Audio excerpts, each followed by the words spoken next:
Alex and the Fairy Butchmother by Miss Boy. Long, long ago, in a city far away, or maybe last week around the corner from where you are now, every weekday afternoon a scruffy dog waits by the school gates.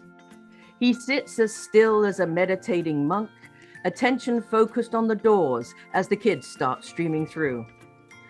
If you saw him sitting there, you might think he was a statue. At least you might, until you noticed the happy drumbeat at the end of his tail. But if you wait until exactly 3:22, when the slow-motion automatic door shuffles open and Alex appears at the top of the ramp, gives Wallace a beaming smile and wave before rolling down and zigzagging through the swell of school kids. Because that's when you would see Wallace transform from a dog-shaped statue into a dog-shaped bouncy ball. Hello, hello, I'm over here. Hey, hey, hey, hey, hey, hey. He yaps and whines, whole tail wagging, back end wiggling. Alex, Alex, at last you're free. If you're wondering how do I know what the dog is saying, well, this is a fairy tale. What did you expect? Realism?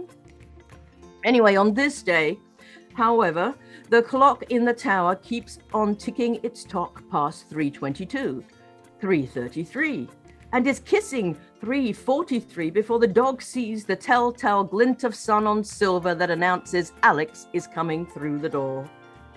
Anxiety forgotten, Wallace launches into his bouncing, yapping, whining and wagging routine with renewed passion. Alex seems to have forgotten their dance. Today there is no pause, no smile, no wave. Today, Alex rolls slowly in a straight line, no hint of a zigzag, passing Wallace and through the gate. Confused, Wallace stops mid-bounce, tail limp and sagging. He knows something is wrong in the world. Something is very, very wrong. Undeterred, he runs to catch up and trots beside her. Hey, buddy, it's Friday, park day. I think this is the wrong way. Are we going to a new park? Oh, I love new places, new smells, new girl bus to meet. I call peeing on the big tree. I'll chase the duck so you can shout at me. No park tonight. Her voice is as flat as week-old roadkill. We're going home. No park? No park. I have to go to a sleepover. Why do you say that like it's a bad thing? It's good to have human friends to hang out with. But they're girls. Huh? Aren't you a girl? Oh, if you're not a girl anymore, it's fine by me. I love you, whatever you are, but sorry if I didn't notice. Well, you know, I have a hard time telling with humans. I don't understand how you know the difference without sniffing. Ooh, laughs Alex. Well, yes, I'm still a girl, silly. It's just that they are, real girls, girly girls. Mackenzie and her friends, they wear matching outfits every day. And when I said I wanted friends, I didn't mean them. I don't know how to be around girls like that. It's not like they want to be friends with me either. I mean, they didn't even really invite me. Wallace tilts his head. Why are we going then? Well, Mum has said like a million times, when I was your age, I did everything with my girlfriends. You have to put in the effort to fit in, Alexandra. More like a billion times, Wallace whines. Right. So last week she meets Mackenzie's mum at one of those groups she goes to and they get to talking, right? End result is the brilliant idea of me going to Mackenzie's birthday sleepover. Yay, birthday cake. Oh, I hope it's not chocolate. Doesn't matter, because you can't come. Doofus Mackenzie is allergic to dogs. Oh, don't worry, buddy. I'll think of something. He had 10 blocks to come up with one of his Wallace foolproof plans. They were 55 minutes late. Her mum was fuming. Alex had rejected the new pajamas she'd bought, refused to let her brush down her spiky hair, and insisted on the large duffel bag because of a sudden passion for her own pillows and bedding. Alone on the sidewalk outside Mackenzie's house, Alex is surprised and relieved to see a long, gentle ramp up to the door. She navigates easily to the bright red double doors and pushes the wheelchair height doorbell. The video cam inside announces, "There is someone at the door." Alex follows Mackenzie's bright pink PJs down the tiled entry hall into a massive living room with a ridiculously high ceiling and a wall of windows looking out onto a patio. Through the glass, Alex can see a backyard as big as her neighborhood park, with a pool surrounded by old growth trees. She nods hello to the girls, clustered together on a curved sectional like a flock of pink flamingos. "Hi, Alex," they tweet in unison. Mackenzie sits in front of them on an overstuffed armchair holding court. Alex rolls her chair to the end of the sofa, wishing she was somewhere else. Why do these girls have to have such high-pitched voices, she wonders, drifting into her internal happy place with its built-in noise suppression and invisibility shield. Her thoughts wander happily. Oh, I wish I could go swimming. I'm starving. Oh, I hope we eat soon. Do these girls even eat? Oh, should I have brought snacks? An ear-splitting cheer yanks her back into the room to see Mackenzie leading her giggling pink chicks into a hallway illuminated with sparkling pink fairy lights. Alex waits, listening for the click of the door shutting and the insipid music of the latest teen idol to begin. Relieved no one has noticed she is missing, Alex lowers the duffel bag gently to the floor and opens the long zipper. Wallace jumps out and heads straight for the patio door. "Oh, gotta pee, gotta pee." "Shh, keep it down, I'm coming." Alex is sitting on the patio watching Wallace, who is racing nose down through the trees, snuffling to himself. "Oh, this is great. Look at those trees. I love this place."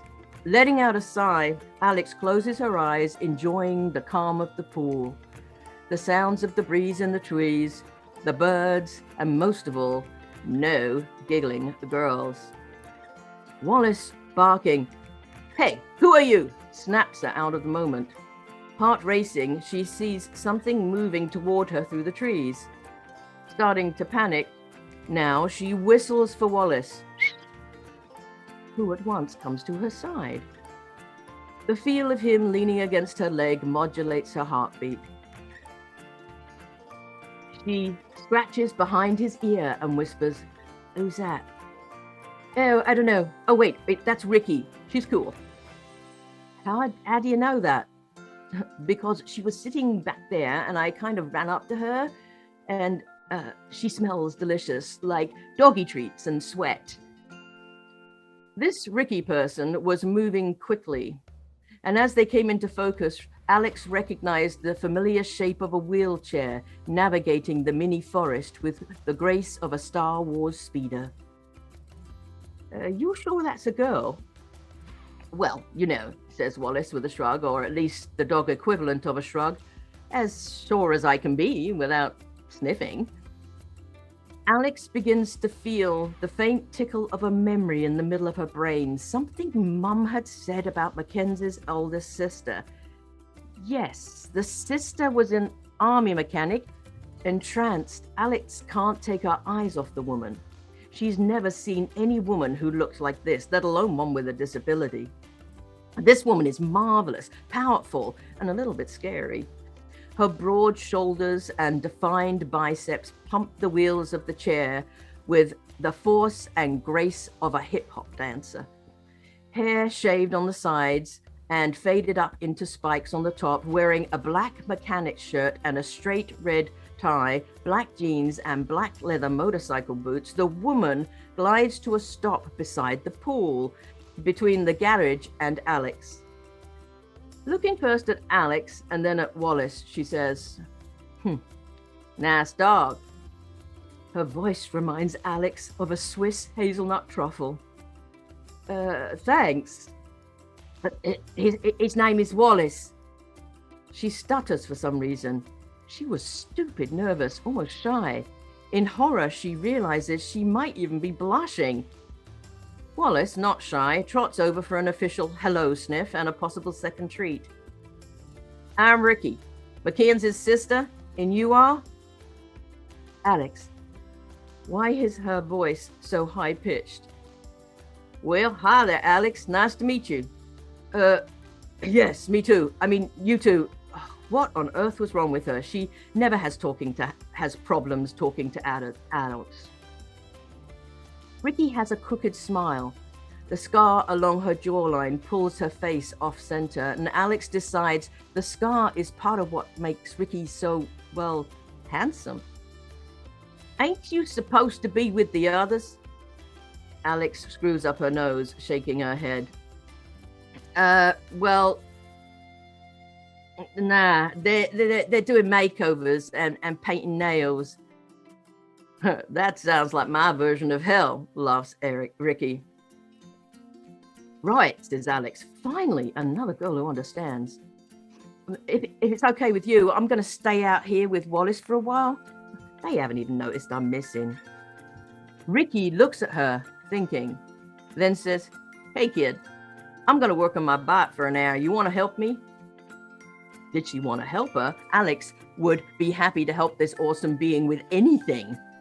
Wallace gives her an encouraging nudge. She smells cool. She can be trusted. Cool. Be cool, but not too interested. Alex smiles down at the dog, then over to Ricky. Well, if you really don't mind, that would be brilliant. As she's reaching down to release her brake, she stops halfway through. Wait, you mean a motorbike? You ride a bike? How do you...